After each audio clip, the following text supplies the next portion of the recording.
Previously on Jay Speaks.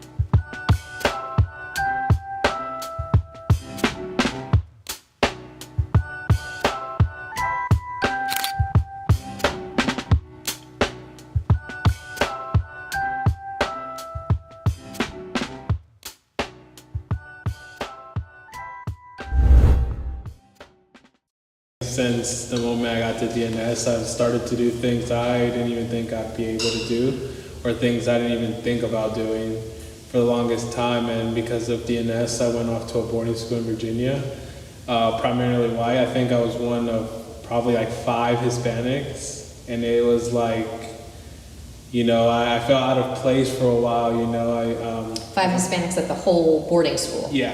Wow. Out of how many kids are at the boarding There's school? like 400. So it's definitely it's different, I was here and my class was primarily Black and Hispanic students, and like leaving that comfort zone it's difficult, and like I said, without DNS I don't think I would have been able to compete. I'm a grandparent of 2 graduates of Durham Nativity School. My oldest grandson graduated in 2015 and my youngest grandson graduated in 2020. I learned about Durham Nativity when my oldest grandson was 4 years old, and I followed the school until he became eligible to apply, which was in the 6th grade. When I learned about Durham Nativity, I knew it was a place that I wanted my grandsons to attend. It provided just a nurturing environment. It challenged them academically. And I always tell people it's one of the best decisions that we made as a family is to allow our grandsons to attend Durham Nativity School.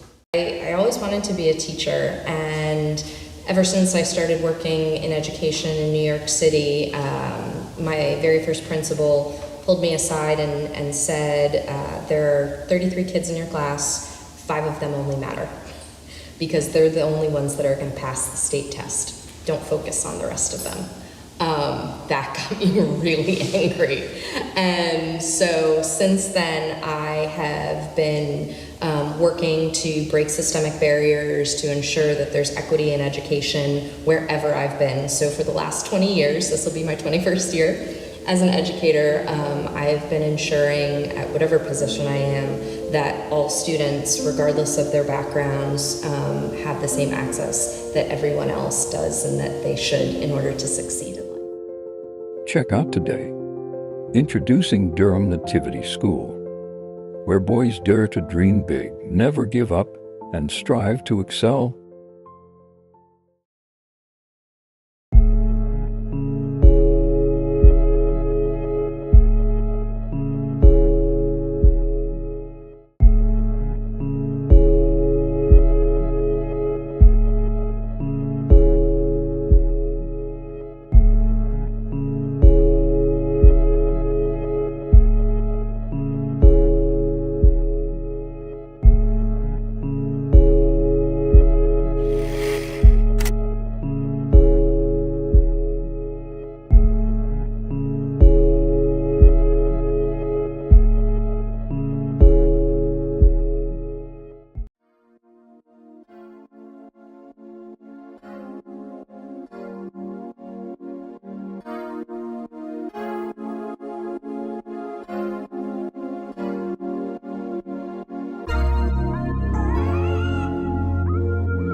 As a consultant is small business owners, we're so on fire for that thing we want to do, and I was like, yeah, you're on fire, your clients aren't, or you're on fire to fulfill this entire thing, but you're exhausted, which means that next client isn't getting your best.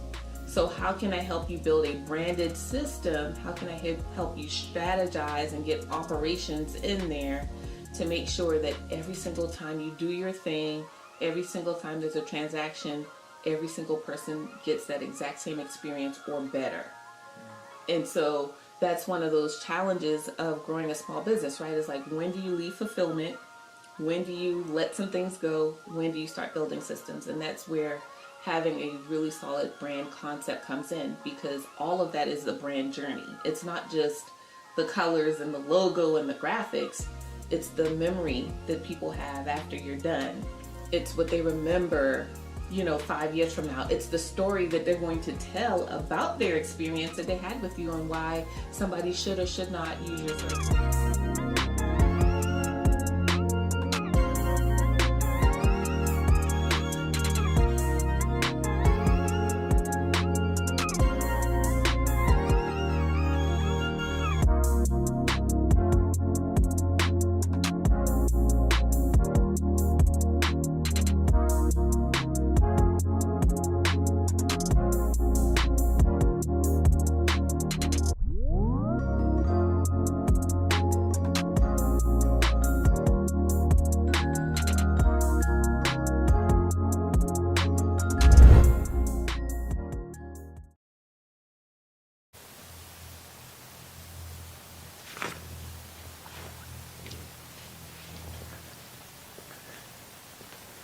Hello everyone. For those of you who are new to my channel, welcome.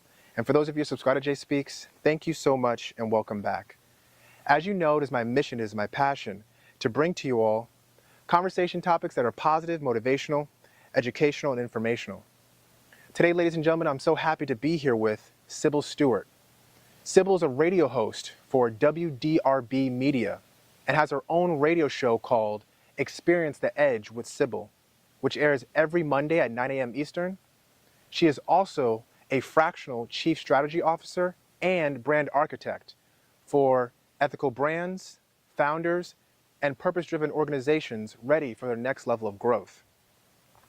Sybil's career started in corporate leadership, building systems, shaping cultures, and advising C-suites across global companies.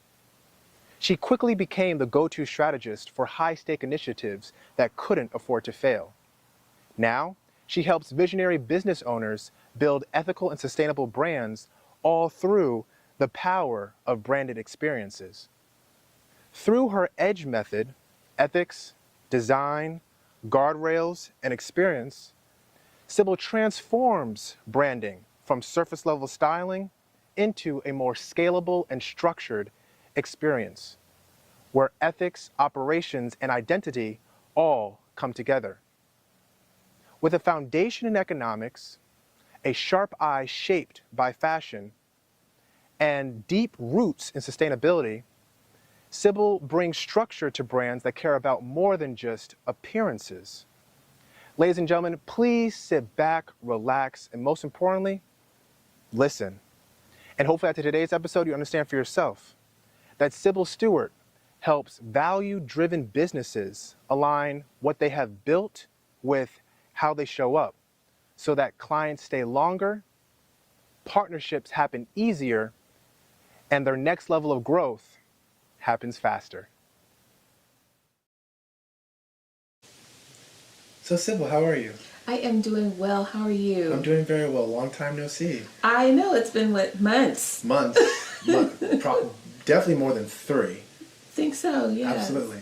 Yeah. But how have you been? How have you been since last? I know there's a lot has probably transpired since then, but how have you been since the last time we met in person? I know. So you came to my heart performance, which was amazing. Thank you for coming. Absolutely. And then since then, I don't know, I launched a radio show. Okay.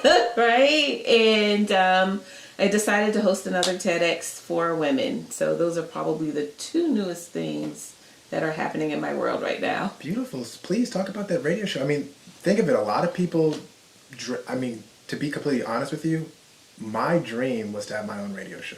Really? When I was in high school, absolutely. When people said, like, what do you want to be when you grow up? I wanted to have my own radio show. I felt like it would, I'm kind of living through it right now, kind of. Right.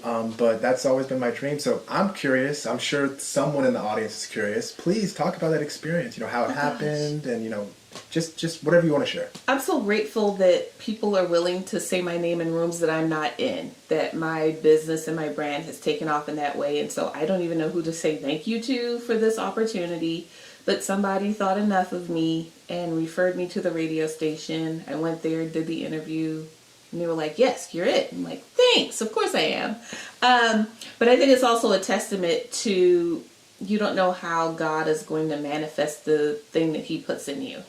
And I talk a lot about transitioning out of corporate and having a real conversation with God, like audibly, God telling me after leaving corporate, I was like, well, God, what do you want me to do? Like, or is this how you're taking me out? I just need to understand. Are we taking me out like this through illness? Or is there something else? And God said, go speak. And I was like, I don't know what this means because I've been running my mouth for years, God. And so when I think about 3 years ago when God said, go speak, go talk to, my other children, go reach millions, it felt like, well, how am I going to do that? And then to now be presented with an opportunity to literally reach millions of women on my radio show, like, oh, that's the thing. I just didn't know it was going to show up like this. So I think it really is, it's not even something I prayed for, but it is me honoring the call that he put on my life to go and do this very specific thing. I love it. I love it. I know that people say don't pray with expectations. Yeah. But you said that you weren't expecting this. I wasn't. So if you don't mind, what were you praying for? If you don't mind sharing. Yeah, sure. I was praying for peace. Praying for peace. That was my prayer, because exiting corporate will challenge your entire being and identity. Because if that's all you've known, I was a senior executive at a corporation. That's all I knew for almost 15 years. Well, who am I now without the titles, without the, the benefits and the packaging and all of these things? And I was like, God, I'm tired. And then I almost had a stroke. And so there I was, coming out of Duke Hospital, laying here in bed for the first night back in my house. And I was just like, God, I just want peace right now. And God was like, you got to leave your job. And I was like, no, wait a second. We just, wait. And then I was like, okay, God, let me make sure I'm hearing you clearly. You want me to quit the job after I just bought the house, because I just bought this house. And God was like, do you want peace? I was like, well, yes, of course. And so understanding what peace will cost you, but what you'll gain from it is really the testimony there. And so I was praying for peace. And then I said, well, God, what do you want me to go do? Because what I'm doing now is not working. It's conflicting with who I am. And God said, go speak, go create safe spaces, go tell other people's stories. And so that is literally how it's showing up. Love it, love it. So I don't think you were very clear. Your radio show, talk a little bit more about, that a little bit. Yeah. Because you said that it deals with branding. Mm-hmm. Okay, so yeah. So I talk a lot about branding because one of the things that people ask me is, how did I advance my corporate career so fast? I said, because I had a really great brand. And that meant people were saying my name in rooms before I got there. I was training people on what to say on my behalf, so that when I went for promotions and interviews, people were already used to talking about me in the way I needed them to talk about me. And that's what my talk show is about. How can I make sure that other women-owned small business, medium-sized businesses stay open? We need to have strong brands, and it's not enough to just stand on your product or services anymore, right? Consumers are overwhelmed with choice. So now you have to make the choice very obvious for them through your visuals, through your values, through how you build a community with them, through making sure that if you say this is the client experience, that you're able to replicate it every single time. And so often what I found as a consultant is small business owners were so on fire for that thing we want to do. And I was like, yeah, you're on fire, your clients aren't. Or you're on fire to fulfill this entire thing, but you're exhausted, which means that next client isn't getting your best. So how can I help you build a branded system? How can I help you strategize and get operations in there to make sure that every single time you do your thing, every single time there's a transaction, every single person gets that exact same experience or better? And so that's one of those challenges of growing a small business, right? It's like, when do you leave fulfillment? When do you let some things go? When do you start building systems? And that's where having a really solid brand concept comes in, because all of that is the brand journey. It's not just the colors and the logo and the graphics. It's the memory that people have after you're done. It's what they remember, 5 years from now. It's the story that they're going to tell about their experience that they had with you and why somebody should or should not use your services. So that's what I really try to lean in on my radio show. And then the other thing I talk so much about is sustainability, because I think right now we are at a place, just not nationally but also globally, of we have a lot of waste. And people think waste is going somewhere. I'm like, it's not going somewhere. It's just going on another part of the planet, or it's in someone's backyard. It's in our water. And how could I merge my love and passion for the environment with building sustainable business? It just makes sense, because sustainability doesn't have to be an add-on. And people think it's a nice to have. And I'm thinking, no, if you do sustainability correctly, you can actually profit from it. And you're building a community of shoppers around what you value. I did a show a couple of days ago. I was like, I spent $5.99 on a notebook because I still put pen to paper.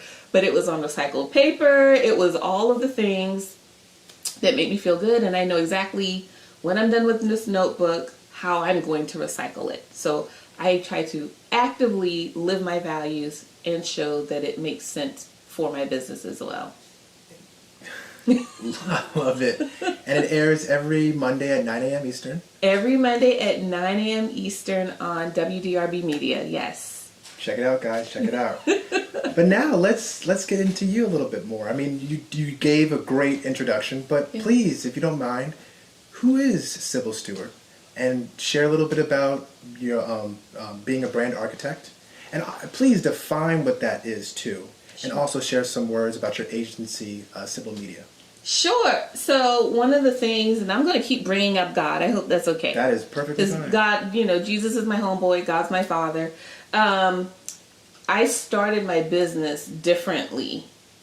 And I remember at one point, clients stopped showing up. And I was like, God, you told me to start this business, right? I was very attitude-y with God. And God was like, that's not the business I told you to start. And so he literally removed all of the din out of my business, and I rebranded as Syb.Belle Media, because I was so afraid to use the voice that he told me to go and speak. So I was having all these alias, identities, and I'm like, oh no, I'll just do this thing over here. And so it wasn't until I fully embraced everything God asked me to do, I was like, oh, I can do this. Well, what does this look like? And I said, brand architect, it just makes sense. I'm literally helping these businesses reset their foundation, no pun intended, but that's my book, right? Like, let me inside the business of your business, set your foundation solidly so that you can build whatever it is you're supposed to build. And so that's why I call it architecture, because it's not just coming in and tweaking something here or, wave a wand over here. It's, what does your entire ecosystem look like in your business, and how can I make sure it's scalable and sustainable for you, as well as meeting the needs of your clients, right? For me, being in business is about service. If we're not serving first, then we shouldn't be in business. And so that's how this all happened. My background, and I talk about sustainability a lot, and people are like, well, what makes you an expert? Well, I have a master's degree. I actually wanted to work for the EPA. So I studied environmental law and policy for my master's degree, studied economics, became an economics professor. So I understand all of the things that I'm talking about, and I bring that to my clients. I don't have the marketing background. I have the business, economics, and other backgrounds, which a lot of businesses need, and they don't realize it. And one of the other things that I tell people as well is, it's great if you're an expert, but experts need experts. Like, I have experts helping me in my business. You have experts helping you in your business. And so that's really what I come in and do. I show them how they can be the best expert for their clients. So what do business owners tend to miss out on or skip when they're starting a business? Like, what's some low-hanging fruit that you notice? Low-hanging fruit would be they don't understand their clients. They do not understand their clients. They don't eat what their clients eat for breakfast. They don't know what their clients' routines are. And it's interesting because a lot of these people are coming out of their industry to go and then serve their industry. And it's almost like they've forgotten what it was like to be them. And so I walk them through, I'm like, well, why would you buy from you? And they can't tell me. So if you don't know why you would buy from you, no one else is going to buy from you either. And having them really think through, why would someone pick you? Because they have 1,000 other options. Why would they pick you? And most people aren't aware enough of what makes them different to then serve the people who need them the most. And then the second to that, because this is a filler, it kind of filled, is people thinking they need more clients than they actually do. I was recently meeting with a client, and they're like, oh my gosh, I need leads and such. And I said, let's just say you get those 100 clients tomorrow that you want. Are you ready for them? And of course you're not. You don't have things in place. So of course you can't do that 100 clients if you're struggling to figure out how you're going to serve that one that already exists. So with the meeting with the clients, that's very interesting because I find that could be a little challenging. Because every client is different. Every client has different tastes, or they see life, or they see your brand, your business from a different perspective. So is there like a rough number as to like how many different clients you should meet with, or how does that? It depends on how you're competing in the market. Okay, so I have a higher end consulting firm. I only meet with one client at a time. There are other businesses that have a more generalized approach. They can meet with 100 people at a time. So you have to decide how you're going to compete in the market. Are you going to compete on innovation? If you're going to be innovative, that means you're going to be slower. Are you going to compete on quality? If you're competing on quality, that means you have to have less clients in the short term.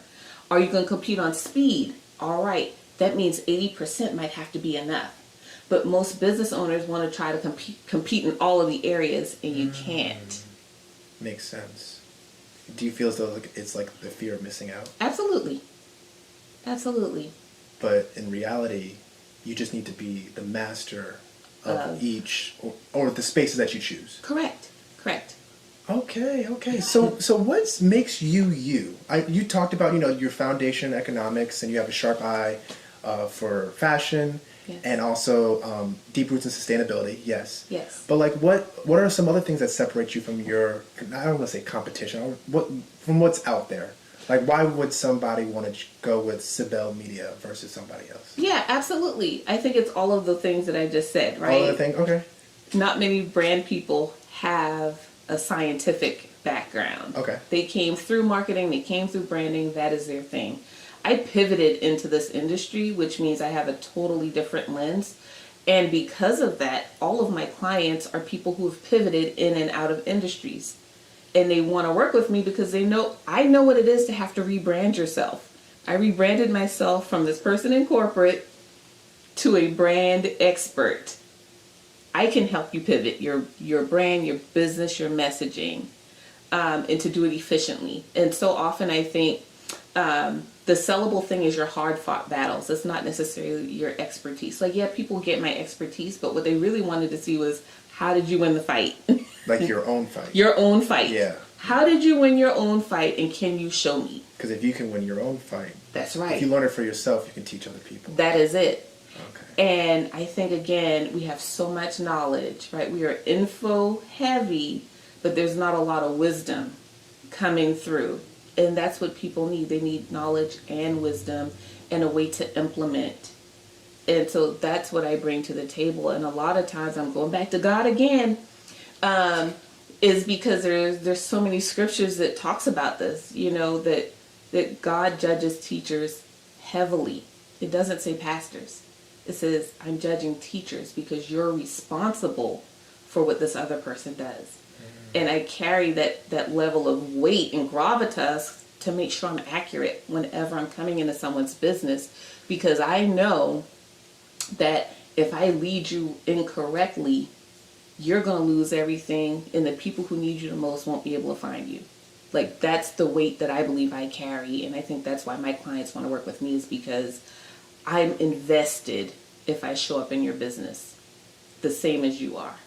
How has that weight been for you, carrying that burden, or that responsibility, I should say? Has it ever been overwhelming, or were you always a natural, or has it kind of lessened over time with experience? It's my pleasure to be called to serve in that way. And I know not everybody is called to serve in that way, so it is absolutely my pleasure. And I invite more of it. Did I say that out loud? I did. Yeah. I welcome more of it because I was primed for it. Okay. Yeah. So what are some general soft skills or some strengths that would separate any aspiring brand architect or a brand architect from other people? That could also be traits that you have as well? Yeah. You need to be really clear about where your expertise is and where it stops. Interesting. And one of the things, and going back to scarcity, a lot of business owners make the mistake of is they don't know when their skill set ends and how to fill that gap. I know my skill set ends here.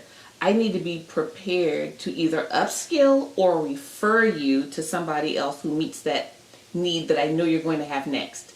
And so my ability to anticipate my client's needs 3 months, 6 months, 18 months out, well, now I know how I can serve, and I know who's going to serve you next. And if it's not me, I am prepared to say, hey, this person is going to serve you next. The other thing I'm really good at is finding the auxiliary skill sets that are often accompanying mine, and I don't have to do that. I can hire a partner, right? So could I copyright? It's the should. Could I write your copy for your website? Yes. Should I? No. What will I do? Hire a copywriter and make sure you have the best copywriting experience ever. Could I do your color story? Yes. Should I? No. What am I going to do? I'm going to hire my very best graphic designer. So when you're thinking about how I structure my business and how I tell other people, is figure out what you're good at, what your limitations are, and find people who are going to fill that gap. Now, I'm fed, and I'm also creating jobs and opportunities for other people. I see. And that should, that's like opportunity cost. That's it. It's an opportunity cost. Could I, should I? Will I, won't I? Will I, won't I? Yeah. Okay, so you have auxiliaries. So you are your own team. Yes. But you operate or work with auxiliaries. I do. Great. So who was or if you have, did you have an inspiration for a brand architect? Like, did anybody inspire you, or is this just a soul desire of yours? Or did you look up to anybody? When I think about the brands that I studied, even in corporate, right? Because in corporate I was doing similar work of how do I make this company stand out? How do I make sure people remember us? How do I create this amazing experience for staff and employees? I go back to who are the people who were able to build an ecosystem around themselves, and let me study them, okay? These are the people who you don't know where their brand ends or begins because it's intertwined. And if something falls out, they have 10 more things that are going to replace it, okay? And again, it's biblical. The Bible says you should have 8 streams of income because you do not know what troubles will fall upon the earth. And so when I go into businesses, I'm like, don't launch all 8 at the same time. Please don't do that. But how can we prep you for all 8 so nothing feels like a side hustle? So love these people or hate these people, right? I'm not endorsing anybody. Study their brands. Look at Martha Stewart. She started as a caterer. She is now a global conglomerate of cookbooks and talk shows and comedy and partnerships and all of these things. Look at Oprah Winfrey. She started out as a journalist. She now owns the network, the magazine, the talk shows, right? Look at Tyler Perry. He's acting, directing, producing. How many different ways can you monetize your brand? Steve Harvey, same thing. Look at all of these people who have monetized every aspect of their being, and go do that. That's the ultimate goal. So those are people who I would call brand architects. They figured out a way to architect a brand about themselves and their lifestyles and their persons and their skill set, and then they advertise it. Joanna Gaines, I could list them off all day, right? Who are your favorite humans? Study how they did it. They all have one core message, one core product, and everything spins off within their ecosystem. And you don't know where one part ends and where one part begins. So the 8 streams of income reference to scripture, do you believe that's easier said than done? I guess with guides, it's not that hard, but I'm just... I mean, we serve a God of multiplication, right? Multiplication. It shouldn't feel additive. Mm-hmm. And so often I think we glorify side hustle culture, but if it feels additive, it's probably not the thing you're supposed to be monetizing.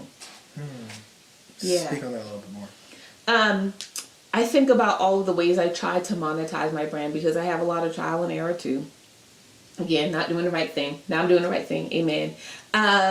But you have people who say, oh, I'm a painter, for example. Okay. Rather than owning, I am a painter and that is my brand, let me figure out how to monetize it. Well, then now they're over here, trying to run a bakery. And then, ooh, I do hair on the side. And then, yep, I got my nail salon. No. If you are a painter, what can you do as a painter? I can teach people to paint.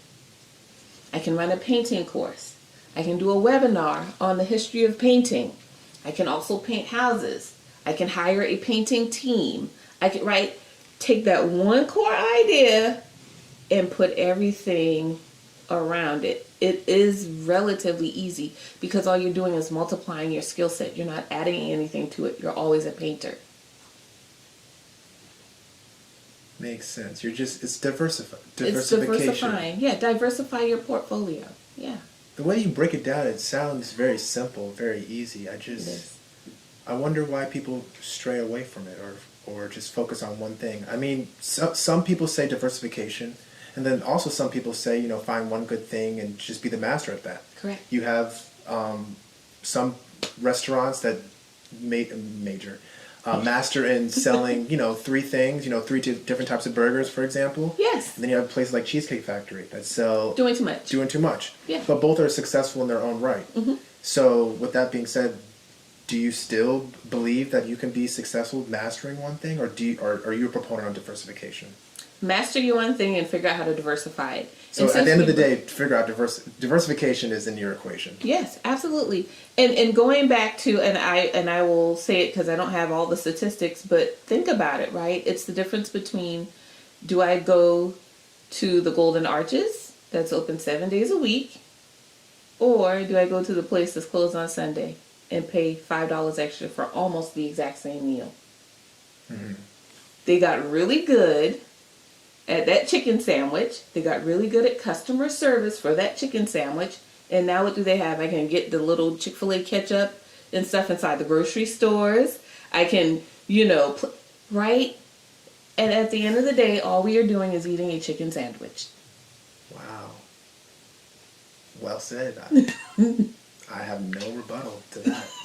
Thank you for your patience in explaining that. Absolutely. I did notice on your website, perusing your website, I saw that you have an EDGE method, or that's a method that you use. Yes. Ethics, design, guardrails, and experiences. Yes. And I was reading how you transform branding from surface level styling into a structured, scalable experience. Yes. So if you can please talk a little bit more about that EDGE method in detail and how you use it to help your clients and help yourself. I start with ethics. I think ethics can be really hard to come by when we think we have to do unethical business practices. But ethics is not just about how you treat people. It's also like how you're treating you as a business owner. Like, do you feel good about how you are showing up for you in your business? That's also a business decision. And so when I look at the EDGE experience that I provide my clients, I start with that. Are you okay?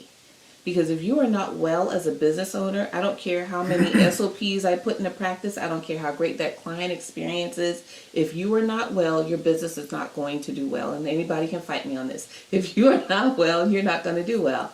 So that's the ethics part. And then it's also, are you ethically running your business? Are you making sure to pay your taxes? Are you making sure that you aren't grabbing money out of the business account and putting it into your personal bank account, which is what a lot of small businesses do when they start coming up short. They start, backing and forthing. And I'm like, that's not the right answer. Are you ethically sourcing your materials to provide the service to your customers? Do you know how to find sustainable or ethically sourced materials, right? That sort of thing. Okay. And then D, design. What does that design look like? Not necessarily the client experience, but what does your service offering look like as a package? And again, this goes back to how are you intending to compete in the market? Let's figure that out. I was working with a client recently, and they were telling me, oh, well, we do products and services. And I said, which one makes more money? Oh, well, the products, but really we want to be services. I said, then get rid of your products. I can't get, yeah, you can, because you just told me you didn't care about that enough. But is that contrary to It is, diversification? It's not, because if you tell me you don't care about your products, then that customer experience is going to fail. And it's not going to be as profitable as it would be if you cared about that product. So if you don't care about something, then why are you selling it? Why are you selling it? That's all I'm going to ask. That makes sense. That makes sense. And so in talking with this business owner, they said, we really love this part of our service. I said, well, then let's figure out how to monetize it. You've been spending so much time pushing widgets when you just told me your passion and your purpose and your higher calling is over here. Let's figure out how to monetize it. And then they brought up a concern. Oh, well, am I training my competition, or is somebody going to steal the secret sauce? Yes, somebody's probably going to steal your secret sauce, but it's still not you. They're right. Like, we all borrow as experts. Somebody taught you how to do your thing. So how are we going to design your business so that it's sustainable for you, sustainable hopefully for the planet, and scalable over time, where you can actually watch it grow. You can manage it. You can, like they say, turn the faucet on and off. If it starts to be overwhelming, you can know when to pull back or when to push forward, right? And then guardrails are SOPs. So many business owners will run themselves dizzy because they haven't written anything down. And you see right here across from us are all of my SOPs on the wall, because I need to hold me accountable. And I need to hold my VA accountable. And I'm like, all right, did we go for, through the SOPs this week? And that can be really difficult, because SOPs force business owners to make decisions that they often don't want to make. And it also makes them make decisions about whether or not it's a process they should own. Again, should I, could I, will I, won't I? Mm-hmm. And helping them walk through that process. Should you be filming your own show? You could, but should you? Is it most efficient? Is it most efficient? Is it profitable? And having them take that really thoughtful time and repeat to me the workflow, and then they realize, oh, that's a waste of energy, or oh, I should hire somebody for this, or this could be automated. I can eliminate this thing. Well, now I get to talk about your client experience, which is the E. Okay, so you just told me this is what you want me to make profitable. You just told me this is how you want to compete in the market. You told me this is your process to make sure that if you're having a bad day, I don't feel like it, the weather is funny, whatever, you're going to at least go through the checklist. Well, let's talk about your client experience. What do you want them to retain about how you made them feel? And how can we make that customized? And how can we make sure every single person feels like they are a buyer of one? And it doesn't have to be expensive, right? Like, there are companies that exhaust themselves millions of dollars on a client experience. A client experience could be what I do. All of my clients get a video from me with their name, with their thing, welcoming them into the fold. All of my clients get a video from me. Hey, just checking in. Hope you're doing well. All of my clients get a handwritten note. I still do handwritten notes. All of my clients get a signed copy of my book. These are very low cost things that are branded to me that make the experience of working with me worthwhile. I remember I did a referral. Even with my referrals, I still do handwritten notes.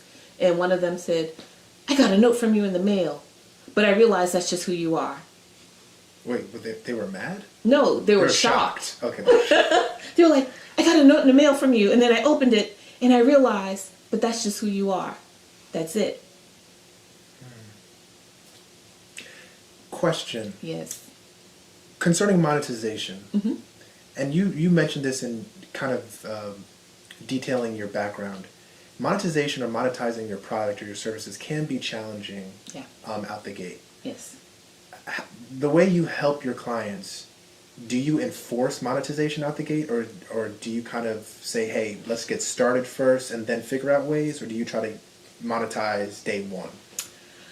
I try to monetize day one because I want you to recoup your investment of having me come as quickly as possible. Mm-hmm. Okay, but a lot of my clients are afraid of sales because they think sales is sleazy, and so we have to overcome the sales conversation. And I'm going back to what I said earlier. I am not a sales coach. I could be one, but should I? No. Mm-hmm. You probably have auxiliaries. Right? I have, right. Let me go put you in contact with this really amazing salesperson who's going to flip that light switch on for you, and then we can go and have the conversation we need to have to grow your business. Because if you're not selling, you're not growing, which means you're doing community service. So, yes, I want to help you monetize as quickly as possible.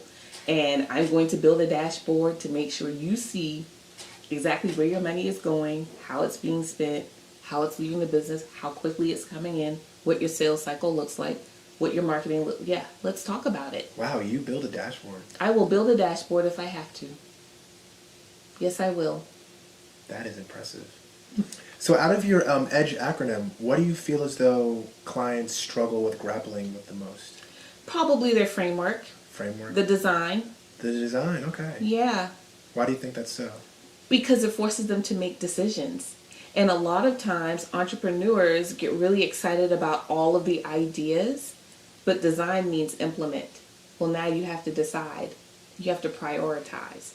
You have to say yes and no. And a lot of them don't want to do that because they feel, again, I'm going to lose out on all of these no customers. I'm like, but you've got a list of people who are going to say yes if you do this.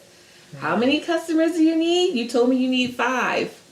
There's 8 billion people on the planet. You can't find 5 people to, purchase this thing? And that goes back into what you were saying about mastering Yes, a few things, not trying to do everything at once. correct. Wow. So also perusing your website, I noticed that you said that you align businesses with what they have built, with how they show up. Mm-hmm. With that being said, how do you help businesses align their business values with their corporate social responsibility initiatives? Yeah, I try to learn about the business owner, right? Our business is, again, an extension of us in most cases. My clientele, at least. There are some people who just don't care. My clientele, their businesses are an extension of them. And so when I do our intake conversation, it is literally me learning about them and helping them understand how people see them. Because we are usually our worst critic. We usually are blind to the thing that we should be selling. And I talk about it even in my book. I was like, you have 10,000 hours of something that has nothing to do with what you went to school for. Let's figure out what that thing is. And then let's figure out how to tie it into your business. And let's tie it into your brand messaging. And let's tie it into how you market. Because those are the people who need you. They need those 10,000 hours that you are passing off as easy. Those talents that you're probably burying because somebody told you it wasn't valuable. That's what I go in and talk about first. So talk a little bit more about that learning the business owner. So if you can go into a little bit more detail about that. Sure. So it might be something as simple as, tell me about a time somebody said thank you to you and it was uncompensated. And then, oh, well, that never happens, lie. Oh, well, actually, and then they'll start pulling out all of these things. well, on Sunday, sister so-and-so told me, thank you for the baked goods. I was like, well, did you bake them? Well, no, but I went to this really good bakery. Oh, you're resourceful. Okay, tell me something else. Oh, well, this person said I did a really great speech. Oh, you're an orator. Got it. What did you talk about? Great, thank you. So-and-so told me I'm always dressed really well. Oh, do you pick out your outfits? Yeah, and I go thrifting. Ooh, you go thank you for telling me about you. And to see people's faces light up when I just literally, I'm looking at my list. Like, I didn't do anything. Here's what you said about you. You said you're resourceful, you're thoughtful, you gave gifts to the church, you're a philanthropist. Really telling them, I'm like, this is what people need to see in your business. And here's how we can structure your package, your client experience, your branding, your marketing, because that's also what people will buy from you. But you didn't know it because you can't read your own label. So it sounds like a lot of from the people that you work with, a lot of entrepreneurs, they go into, this endeavor Yeah. with the end goal in mind. Yes. Not really. They spent a lot of time seeing, understanding like what it would look like if I fulfill X, Y, and Z. Correct. But they leave themselves first. Correct. But they don't realize that they are the vehicle You to got get to. to the end goal. Absolutely. Okay. That's right. So is this like an ongoing process with you trying to understand the business owner, or like do you have like an initial meeting, like a one meeting, or the first meeting, and like you have that conversation with them, or do you have this conversation with them quarterly, monthly, bi-monthly? It depends on how long we partner together. Okay. But it's ongoing. Because I'm sure people evolve and change and grow. Your highest value skill set can and should change every 6 to 18 months. If it's not, I've got a question. Like, why? Mm-hmm. Your highest value skill set is no longer that thing you were doing 18 months ago. So what's that new thing? And it's the same thing in corporate. People said, well, how did you get promoted so fast? Because I understood what my new highest value skill set was. Mm-hmm. And I leveraged it, and I wouldn't apply for that job. Mm-hmm. So if you look at your business the same as your resume, well, how often are you updating your resume? You should be updating something about your business at least every 6 months. You are no longer serving in that old skill set. You've learned something. You went to if you're smart, you went to a training, you got a coach, you figured out a new way to do something, you're more efficient, you're faster, you're quicker, you're smarter. It's time to have an upgraded conversation, which means it's also time to update your pricing potentially, or edit your packages, or take something away, or niche down even more, or hire some help. So yeah, it's an ongoing process. But shouldn't you be a little hesitant to be rebranding too much? Because if you rebrand too much, you can lose the core you. You're not rebranding. You're just repositioning. You're repositioning. What did I say? You're a painter. Oh, okay. Yeah. Okay. You're still a painter. You're still a painter. Yeah. I'm not letting you go off and start shining shoes. Like, you're still a painter. Yes? Okay. No, you're saying, hey, by the way, here's what I learned over the course of this last year. And here's how I am now able to create an elevated experience for my clients. Got it. Through working with my clients for the past 18 months, I've learned that this is what you like. This is what you like. I want to offer it to you even more. Okay. Yes. And I can see how, multiple streams of income can come from that because, like we said, we're always changing. We're always changing. And you could serve, one client one way, realize that they like something else, and then serve them in a different way, and then realize from that experience you're seeing them in a different light. Correct. Which brings new ideas, new opportunities up. And you're seeing yourself in a different light as well. I tell people all the time, I am not the woman who wrote this book. I wrote this book almost 2 years ago. I don't know if I would write this book in the exact same way. But it was a sellable product that cost me nothing, that is now on the market, and anytime I go speak, I'm like, hey, I also have books. And most importantly, you wrote that book at that period of time in your life with that headspace. Correct. Which means it's still for somebody. Still for somebody. It's just not the client I'm taking on today. Mm-hmm. That was for the clients I was taking on 2 years ago. The clients I'm taking on today are beyond this. And so this is really good information for the people who want to now be where my current clients are. I'm like, start with that. See if that resonates. And then know that it's possible to be over here. Speaking of which, I mean, I just got to ask, are you planning on writing another book with your new headspace? Yes, it's in process. It's in process? It's in process. I intentionally put the book down to plan the TEDx and to do the radio show. I had to make some sacrifices and some decisions. And I said, you cannot do another thing this year, Sybil. Like, I had to talk to myself. No, you can't spread yourself too thin. You cannot. You'll be going against your own advice. Exactly. You're taking your own advice. Taking my own advice.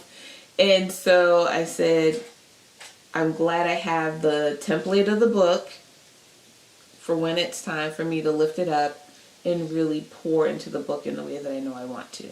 Nice. And how is it going to differ? I know that you said that you 2 years ago, different headspace, but how is it going to differ? Yeah, this one is The more next one, about, it's more about the EDGE framework, right? Okay. It's really about growing what you've already begun and making sure you have, I know people call it a growth mindset, but it's more than that, right? It's really about making sure you understand how you've grown. It's one thing to have a growth mindset. Well, growth mindset, no. Do you understand how you've grown as a business owner and how you can go deeper, not only within your business, but also how you serve your clients, and then also your relationship with God? I was very hesitant to put God in this book. That next book, oh, okay. Yeah. So your EDGE method is relatively new, since you said. So is it this year that you came up with it? This year, yeah. And what inspired that? Is that all through working with your clients? Through working with my clients. Working with your I clients. was like, oh, is this what you really need? Oh, I got you. Interesting. Wow. So is it really that? I mean, that's a rhetorical question. I was going to say, is it common that people go into business being unethical, but this whole country, this whole world is unethical? I think people, Do they intend it? exactly. I don't think people intend to be unethical. Like, yeah, there's the select few who are just going to be problem children, but I don't think anybody starts a business and says, you know what, let me be unethical today. I don't know about anybody. But right, But yes. you see what I'm saying? Like, today's the day I want to cut some corners. I really don't. I think inherently good about people. When our backs are against the wall, when money is looking a little funny, when we feel like we're duct taping and band-aiding things in our business, I think that's when that pull is to be a little bit more unethical. But if you have an anchor, it will remind you that you are not building your business on your strength alone. And I have so many stories. Like I said, God took all my clients from me, and I was like, God, I got a mortgage, and I got a this, and I got a that. It's amazing how money and resources just kind of show up if you have an anchor. And one of the things that you said, how do I serve my clients differently? I pray over every single woman that I do business with. With them? With them, without them. I pray over the people they are called to serve. I pray over their divine clarity. Like, I will pray for them, with them, over them, whatever they need in that space, because it doesn't make, that's how I run me and my business. And I had one client who I said, well, let me pray for you. And she was like, well, I don't know. I said, oh, let me give you your refund. Wow. Now, not a lot of business owners would do that. But my value system says I'm praying over you. And if you don't agree with me in my value system, that means further down the line, you're going to disagree again with how I'm doing things. Here's your check. You want your check back? But 24 hours, your money will be back with you. Yeah, nip it in the bud. Yeah. Wow. So do your clients ever, do they know each other, or do you meet with, do you have client retreats, or or do you meet with everybody individually? I meet with everyone individually. I did start small groups with some of my local clients just to see if there's an appetite for that. There is. Okay. I do have the vision of the retreats and conferences. I'm going to, again, not do anything else in 2025. Absolutely. But that is on the docket because so many of them are like, Sybil, we just want, again, what did God tell me to create? Safe spaces. And they want community. Oh, this is community. This is a community that I can build. You trust me. I trust y'all. We trust each other.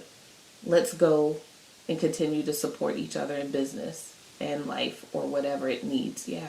Well, I hope that side of your business grows after the TED Talk and everything is over. Thank you. Yeah, because that's important. You know, it's inspiring to see someone else, not necessarily in your exact same shoes, but you know, going on a similar journey as you, Yeah. and to be able to talk things out. Yeah. Because you know, like that saying, you know, sometimes siblings would share information versus siblings are more likely to share information with each other versus like a sibling sharing it with their parent. Correct. It's just a different environment, different space. Different space. Yeah. And we need it because so many of us still feel very unsafe as business owners because we have been taken advantage of. I had a client a couple of months ago. I call it predatory coaching, right? Everyone's a coach. It's an unregulated industry, and this woman took several $1,000s and she was like, Sybil, I really want to work with you. This woman won't let me out my contract. She won't give me my money back. I was like, you give me 24 hours. Because listen, while I did not finish law school, I may or may not have dropped out of law school. So I know just enough information to be dangerous. Hey. And I looked at that contract. I didn't get her all her money back, but I got her enough of her money back. And it had nothing to do with whether or not she was going to compensate me. I just don't like seeing people taken advantage of. So, yeah. Wow.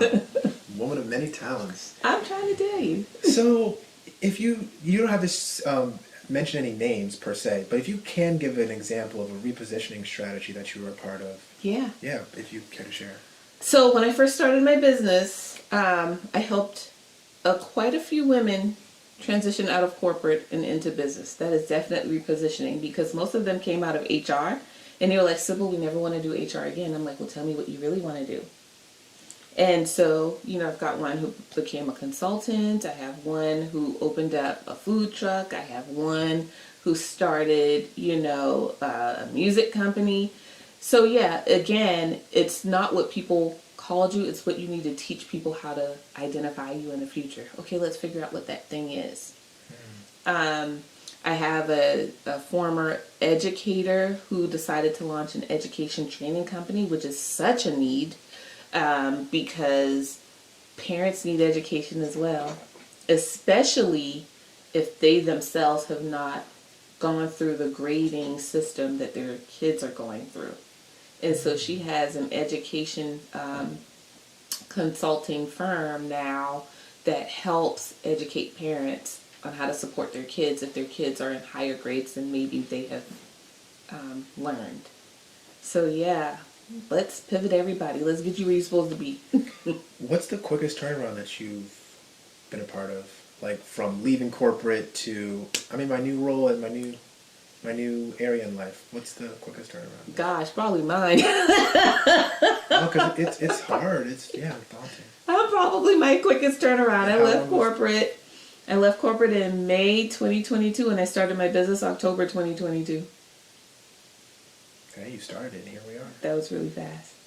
That is really fast. So, with that being said, how do you nurture and encourage people to go through this daunting process of repositioning? Because it's very easy to give up and throw in the towel and be like, you know what, I had this idea for me, Yeah. but it's been a year, 2 years, and I don't think I want to do this anymore. I'm burnt out. How do you approach that? I don't ever want to see a burnt out business owner. I think if you're burnt out, you're focusing on the wrong things. Okay. So I'm going to just put that over there. Okay. You should not be burnt out as a business owner. Will you be tired? Yes. Will it be days where you're fatigued? Yes. You should not be burnt out because if you are thinking about how you're serving, burnout is not even really a conversation. Do I have long days? Yes. I'm not minimizing anybody. I know somebody, it's going to be in the comments, right? Ooh, she told me. No. No. I have bad days. I have lazy days. I have sick days. I have all of the days. I cannot say I've been burnt out because I always have on my mind, how can I serve? If I have that first, and if I'm serving in my highest strength, I should be rejuvenated. My cup should be continually being full from serving. I agree. So, burnout over there, boom, but I also forgot what you asked me. How do you keep people encouraged when they're Gotcha. going through a repositioning strategy to not throw in the towel? Yeah. Because we all dream. We do. And most people, they leave their futures in that dream state. Yes. Taking action Yeah. is what's daunting. And then even when people do take action, people get tired or they lose faith, they lose hope. So like, how do you, as a coach, how do you help nurture them through that process? Yeah. I ask people, what's the legacy? And I'm not a coach, I'm a consultant. Oh, consult, yeah. But what's the legacy? Is the legacy worth this moment? See, I think so often in our human minds, again, this just happens, we get so caught up in that very real emotion that we're experiencing right now that we lose focus. And so in those moments, and I have to do this to myself, right? Like I don't tell people to do something I'm not doing. In those moments, remind me of that legacy you said. You said you wanted to pay for your kids' school in cash, right? You told me you wanted to help your parents retire early. You told me you wanted to go travel to Japan and what, right? Whatever that thing is right now worth that thing you told me. Because I have already asked. You said, what's my intake process? I asked them to tell me what's one of those dreams. I don't need all of them. What's a very tangible dream that we can work toward?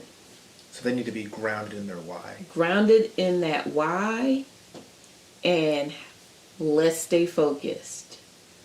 If you told me you're trying to retire your husband or your wife, in fact, okay, great. Where are we to make that thing happen? I do have a client, she wants to retire her husband, and I'm just like, let's do it. Wow. So do you ever critique people's whys? Or can somebody's why be superficial? Yeah, and they probably don't want to work with me. Okay. If you got a superficial why, you're probably not going to enjoy the Sybil experience. Okay. But most of my clients don't want to be name and lights. Most of my clients don't want to be billionaires. Most of my clients, here's what they tell me. I want to be okay. I want to be safe. I want freedom. I want to use my voice. And I want to make sure there's enough for my kids.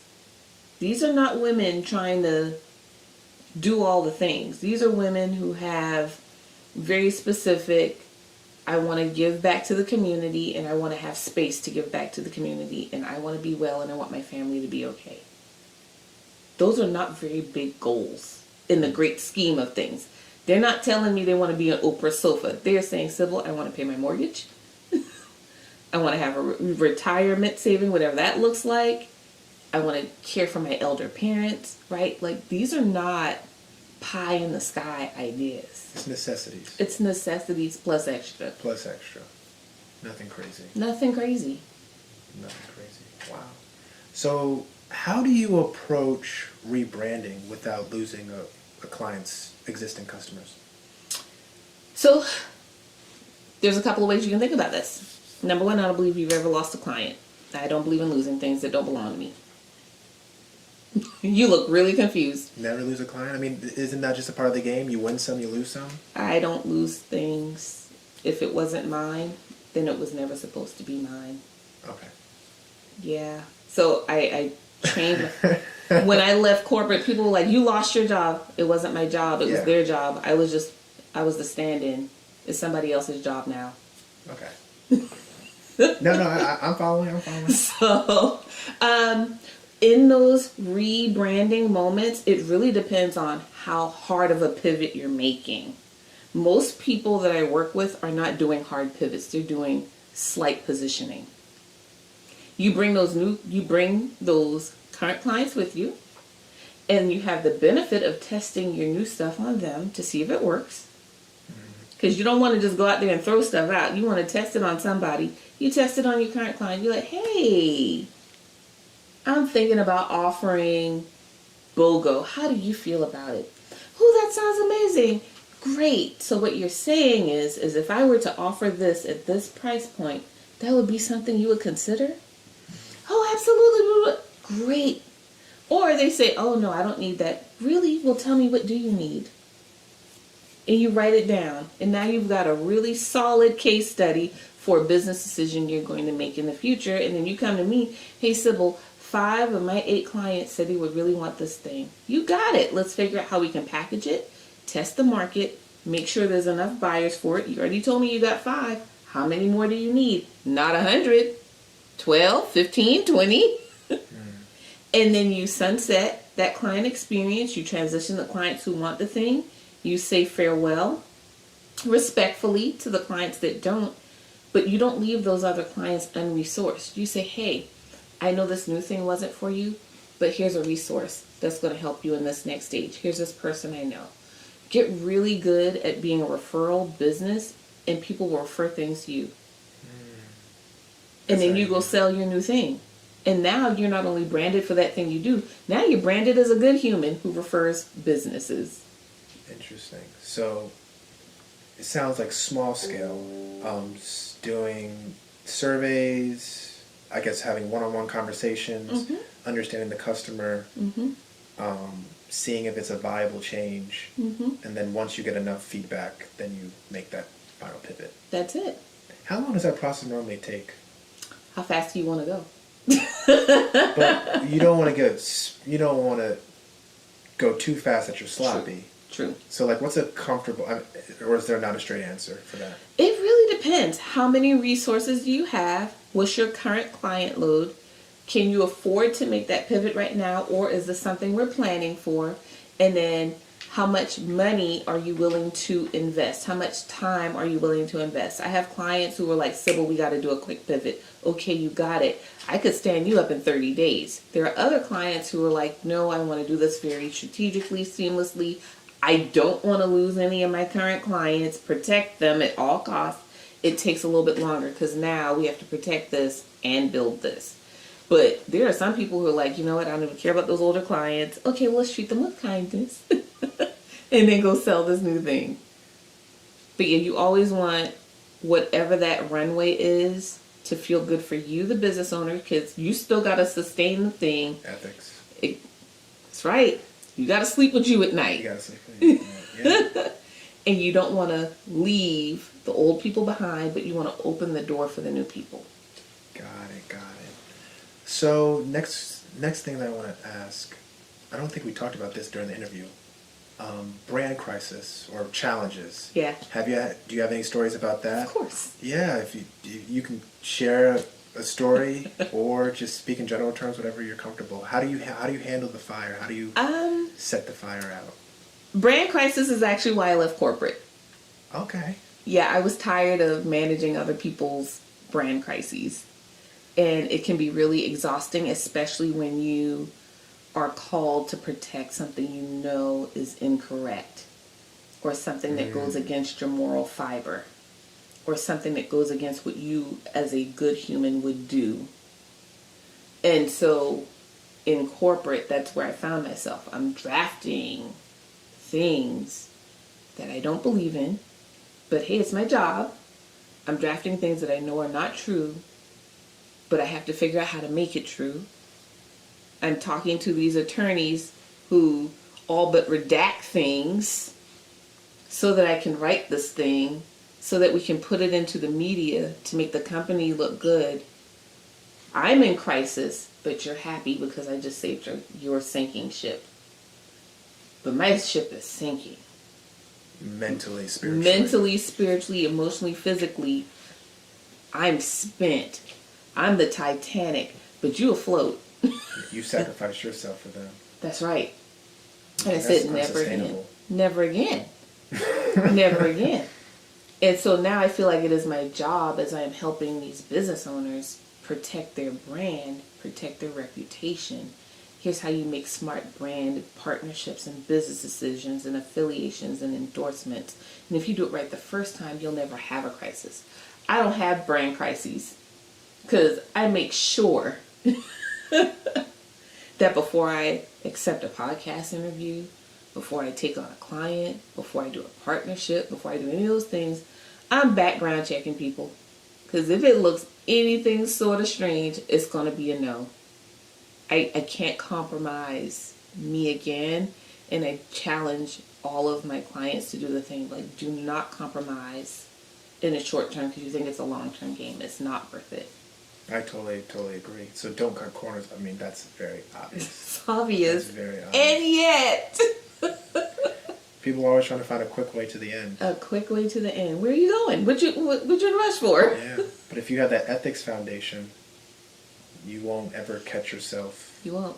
falling into that trap. Correct. And that's probably why you had never had a brand crisis. I have not. Because ethics is first. Ethics is first. And that's intentional, right? Absolutely. Of course, because experience, you can't make an experience unless you have the design and the guardrails and the ethics. Correct. But the other thing I will say too is, as you grow your public persona, people are going to challenge the things that you say. And I said this in a keynote a couple of weeks ago. I said, authenticity and visibility is not about who knows you. It's about the consequences of being known. Are you prepared for the consequence of being known? If you're not, you're not ready. I know after doing this interview, I'm going to get somebody's nasty gram, but guess what? I'm prepared. If you feel very strongly about something I said, cool, let's have a conversation. But not enough people understand the consequences of their words. And so they go out there haphazard and they just start saying things. I understand everything that's coming out my mouth can be used against me should somebody choose, and I'm also prepared. I mean, this is probably obvious, but you recommend your clients to get a PR person, right? Or do most of your clients they are their own PR person?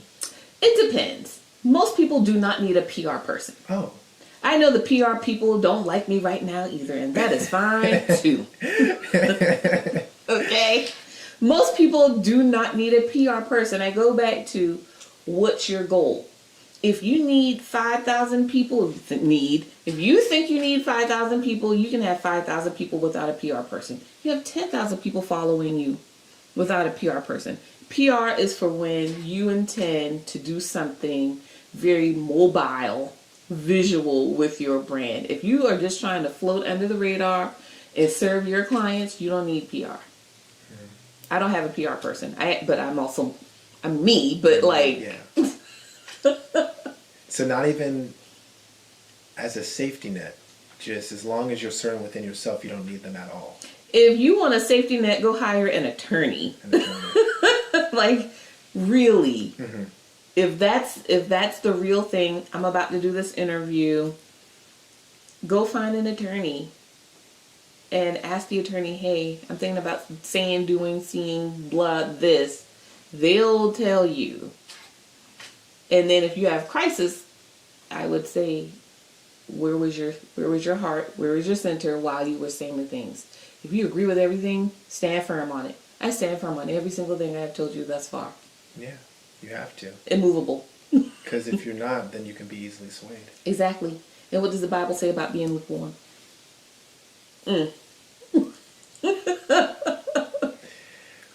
Well, Sybil, do you have any lasting comments that you'd like to say to the crowd or to our audience, virtual audience? Virtual audience, look, y'all come find me and go do what God told you to do. And I think so often we wait for ready. God is not asking us to be ready. He is asking us to be available.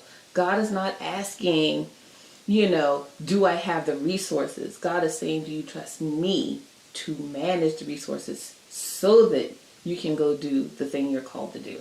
Like, it's not your decision. You have one job, and that's to trust God and trust the process. And all the other things will fall into place. I know I'm butchering this scripture. It's okay. I know I am. That's all right. I know it's in Matthew. Uh-huh. If you live your own life, you'll lose it. But if you give away your life and I'm butchering it. But if you give your life away for me, you'll find it. Yes. So yeah, basically not leaning on your own understanding. Do not lean on your own understanding. Yeah. Yes. And that's what entrepreneurship taught me. That is it. Entrepreneurship taught me to ask. I don't think people ask Yeah. enough. Ask, seek, knock. That is the hardest thing for people to do. I think it goes back to ego. Oh, yes. People just don't want to feel like they don't know what it takes What to it do takes. something that they want to do. Yeah, And they don't want somebody to see them in that light. correct. And they would rather suffer Correct. in silence than have somebody see them in that vulnerable state. Correct. That's why businesses fail. And another thing too that I noticed too with entrepreneurship, a lot of people stop or they refrain from entrepreneurship because they don't want to be seen starting off small. Yes. They don't want to be seen with 50 followers. They don't want to be seen with one client. You know, hey, how's it going? How are things going? Oh, I have that one client. Still, it's been 7 months. Still have that one client. I started. They don't want to have that, that awkward conversation. People, when they dream big. And when they want to start big. But when they don't start big and people see them small, ego, I don't want people to see me in that That's manner. it. There's a proverb, and I'm going to butcher it just a touch. I think it's proverb either Better than me. 17. I think it's in Proverb 17 or 22. It says something like, would you rather look like you have nothing and be wealthy, or look like you have everything and have nothing? I would rather. Okay. No, please. Yeah, that's the would you rather game. I would rather I look like I have nothing, but I have everything. Yeah. Because you're grounded in yourself. So grounded. And that brings peace. That's all I was praying for. Who That- knew peace would be entrepreneurship? Exactly. That brings peace. I mean, don't get me wrong. It comes with work. It comes with Absolutely. effort. It comes with, ebbs and flows. But when you're grounded in that peace in yourself, nobody can take that away from you. At all. At all. I tell people all the time, entrepreneurship is not new. If you go back to history, our grandparents were entrepreneurs. Yeah. All of them. This is a relatively new thing, talking about retirement and all this other stuff. That's a new concept. That's a Western concept. Number one, retirement's not in the Bible. Y'all go find me on that too. They'll be so tired of me. They're like, this woman. You're going to have some comments, all right. There's some comments on her. I'm tired of her. Retirement's not biblical. It's not in the Bible. People died or they got sick. Those are your That is two actually options. true.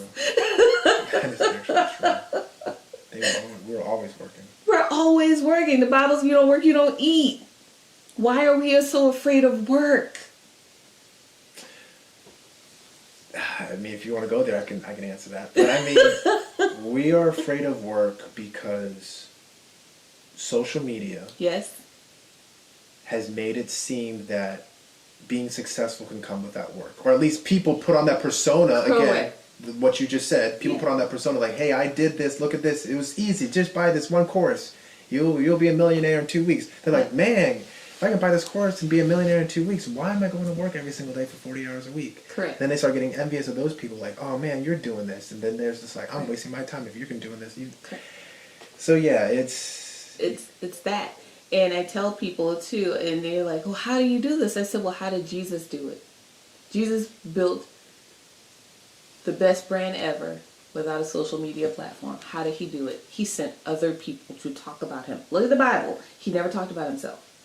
He said, go tell people of my good works.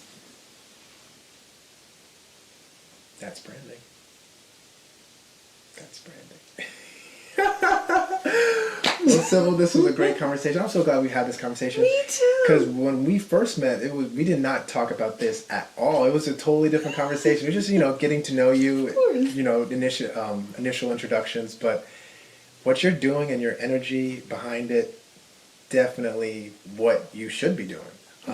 I'm glad that every door that's closed is not necessarily a bad thing. At all. I can definitely attest to that as well. Yeah. And because of that, here we are. You have clients, TEDx, radio, book. You're gonna write another book. I'm sure I'm missing some things, It's okay. but most importantly, you're happy. I am joy. You're Yes, I am. joyous. You're I'm happy, joyous. and I can feel that. And I know for a fact that you're taking that same energy and you're putting it into your work. You're putting it into your craft, and you're also putting that towards your clients. Absolutely. And they are. I'm sure. I'm speaking for them, but I'm sure that they're very grateful to be, not necessarily taught, but guided by somebody who's passionate in what they do. Yeah. Because, the influence of a teacher plays a huge role in the success of the students. Absolutely. So, thank you so much, Sybil. Thank It was a pleasure. you. And thank you. Another thing, too. Thank you for bringing us into your humble abode. I mean, absolutely. I do appreciate that as well. I appreciate the trust because, this is a safe space. Homes are safe spaces for people, and I don't take that lightly. So thank you so much for that. Thank you. You felt trustworthy. Yes, I did. I did. I was very happy when you said come over. Yeah. So thank you very much. Thank you. It was such a pleasure. It was a pleasure.